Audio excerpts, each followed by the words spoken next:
Alright everyone, it's Darryl again on the Right Club, and it's about 8:30 PM on the Saturday, in the UK anyway, and this week's topic is characters and plot.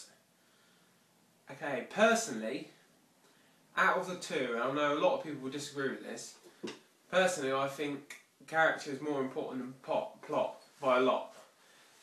Obviously a plot can be, and sometimes needs to be, really important for people to want to watch it, obviously.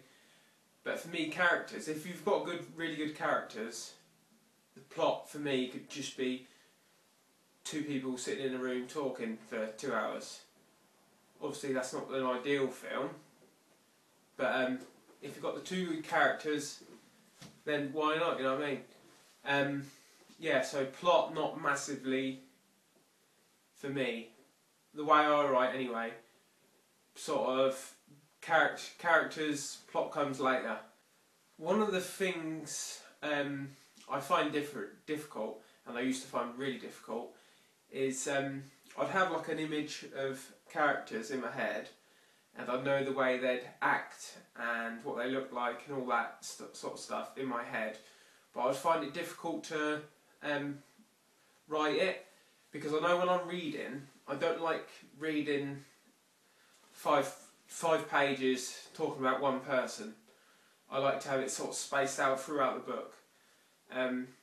So one thing which I do is, for example, if I just read a book or watched a film, I pick one of the characters from it and just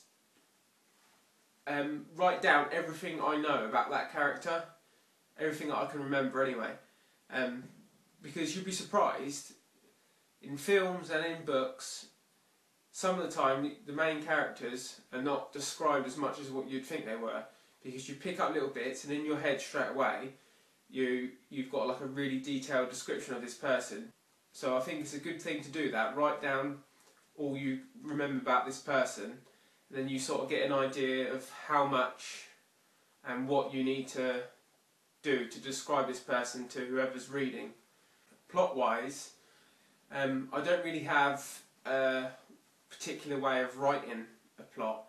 I very rarely would start off with an idea where I have a whole plot like mapped out in my head. Usually I just start with an idea.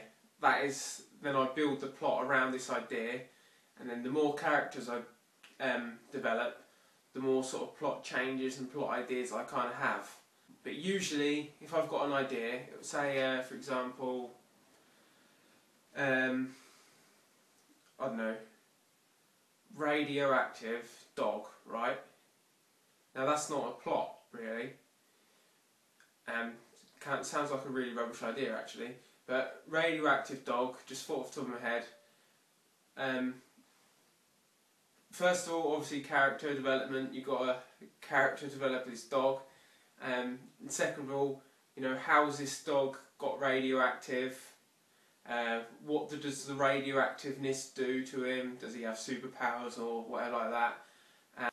And then I try and sort of build around that, you know, what are the advantages of being a radioactive dog, or what are the disadvantages of being a radioactive dog? Who are the people around this dog? Are they affected by the radioactivities and this? And all kinds of stuff like that, really. It sounds pretty... That's not a very good example, but anyway. Okay, I think that's about it, really. If you want to know more about characters and plot and all that, make sure you watch the rest of the videos that the Right Club done this week. They're really good. Proper, really good. Definitely check them out, and I can't remember what next week's topic is, but I'll find out, and that should be good also. Subscribe and all that stuff. Bye.